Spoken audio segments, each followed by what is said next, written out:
shit right here, nigga. Man, if you're among the dozen people who follow this channel, you may have heard me express my disappointment with blatant sorcery once or twice. It was never directed at the game per se, more its odd decision to omit a seated mode. I thought this issue would be addressed with the release of Nomad on the Quest Deuce, but nope. We get that same unplayable midget fuckery.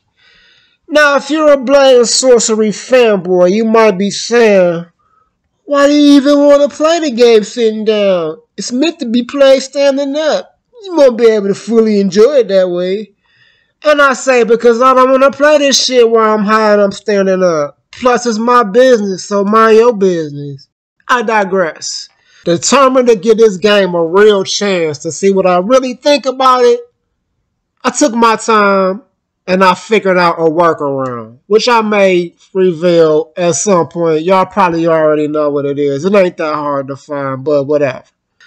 Now this is going to be a weird review, even weirder than that fucking introduction, because Blatant Sorcery is sort of a weird game, mainly from a fundamental standpoint. But as always, I'll do my best, or like 69% of my best. So if you don't know by now, Blatant Sorcery is a sword fighting game set in medieval times, cause where else would you want to do it? This is purely a sandbox experience, meaning you can more or less customize how you play the game. So you can choose from a handful of maps, got a nice selection of weapons, and ways of enemies to fight at varying levels of difficulty. Out of the box, that's pretty much Blatant Sorcery in a nutshell. There's no story-driven campaign or rhyme or reason to what the fuck is going on. It's just senseless, endless fighting. And as my UK Negroes might say, it's bloody fucking brilliant. Blatant Sorcery is arguably the most intense VR sword fighting game I've played to date.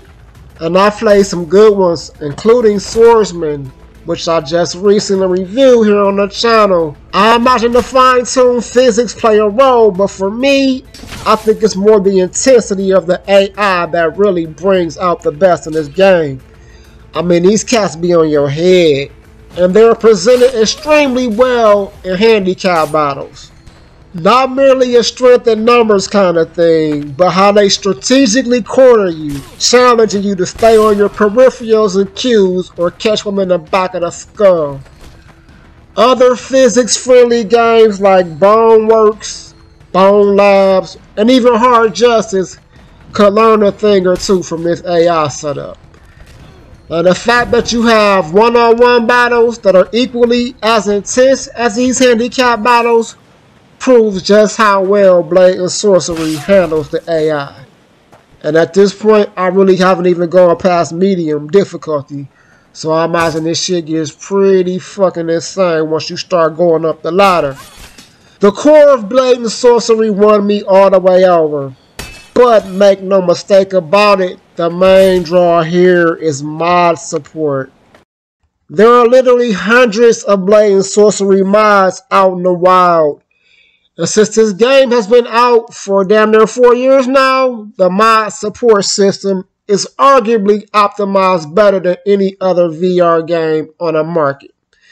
I've tried quite a few of them already, and to my surprise, they all work. Like, this shit never happens with any game. Like, it's usually some jankiness with the mods, but not here.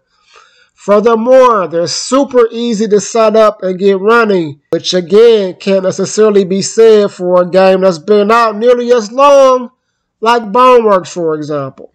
Now, the mods offer the ability to change Blatant Sorcery in ways that almost make it feel like you're playing an entirely different game. For example, you can install different weapons and spells, as well as different maps and wave configurations. Just imagine some knight in shining armor running up on you with this little customary axe and fucking shield, and you just pull out a fucking double-barrel shotgun and blow his ass across the fucking map. Well, you can do that.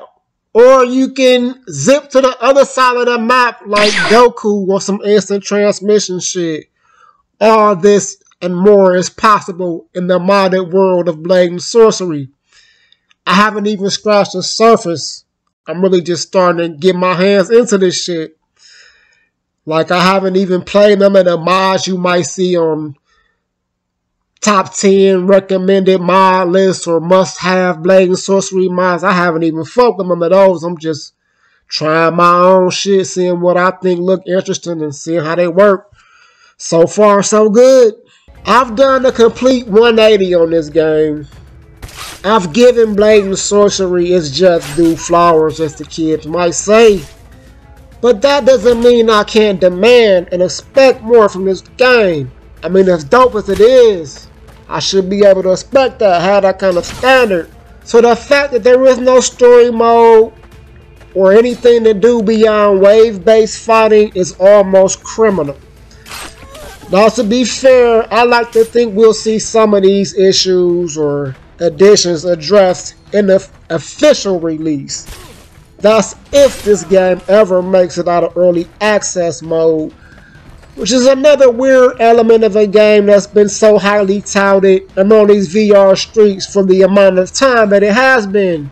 On the bright side, I hear that version 1.0, which will be the official game, so to speak, quote unquote.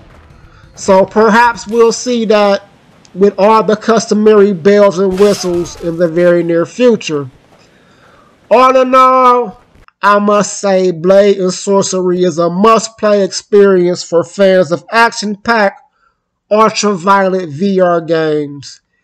It's impressively polished despite the early access tab, with robust mod support that unlocks endless replay value. This shit is honestly addictive, I cannot lie. I'm glad I just picked it up because I'm loving it. So if you're still on the fence, I highly recommend that you join me on the other side, where we're seeing red, chopping heads, and when shit gets dicey and dread, we going low and we slashing bitches in the legs. Peace.